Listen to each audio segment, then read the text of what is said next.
Rufai don't finish Buhari with his mouth over his speech as he campaigned for Tinubu in Yobe State. He said, "Vote Tinubu to continue with my legacy." Guys, watch this video to see what Rufai said, and don't forget to drop your comments. Vote, yeah, he can canvass votes for Bola Ahmed Tinubu, don't get me wrong. But when he says, vote him to continue my legacy, I ask, what legacy? Is it the legacy of insecurity? Afaka? You remember what happened? That even where we are training our soldiers, the bandits came in there through the back in Kaduna. Is it the students of that university that were kidnapped, that were killed? Should we go on? Is it the fact that these terrorists were strolling past our airports? Is it the fact that security has been breached? That Governor Rufai had been complaining so much about the insecurity? Is it Bethel School? Should we go on and on and on?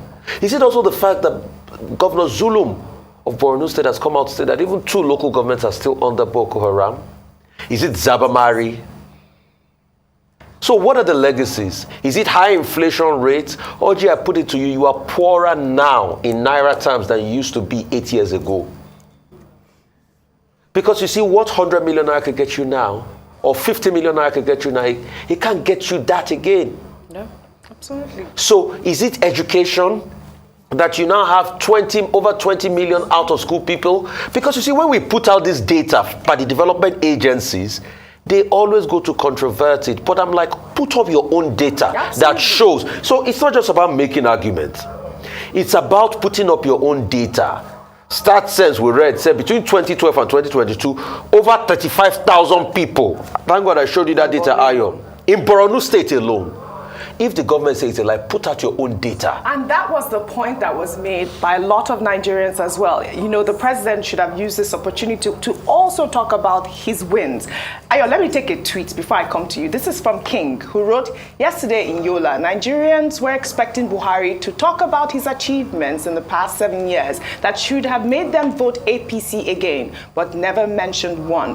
Why should impoverished, insecure, and miserable Nigerians vote APC again? Really quick. Well, King, according to the president, what he said was that he was demonstrating his wins. In fact, he said he had 3 main legacies, which he was talking about in Yola. He said number 1 was security, which Rufai talked about. Number 2 was economy. Number 3, education. And every single one of them, unfortunately, there's nothing to show. Rufai, you're talking about, you've given examples. What analysts have said about the security situation in Nigeria is that, yes, he mentioned that he degraded the Boko Haram in the northeast. And they said, yes, the number of attacks and killings have reduced. However, they've now given birth to other siblings and spread across other parts of Nigeria. So now we have kidnapping. We have banditry. In fact, they say the bandits have gotten so brazen that they went to attack the Nigerian Defense Academy in Kaduna State. Yes, they're so brazen that they now hijack trains, and we talk about security being one of his legacies. So if that is your legacy, then we want to know which ones are. If this is a win, then we wonder what your failure or what the failure of this government or what they didn't quite do well would be, because Nigerians do not think it's a win.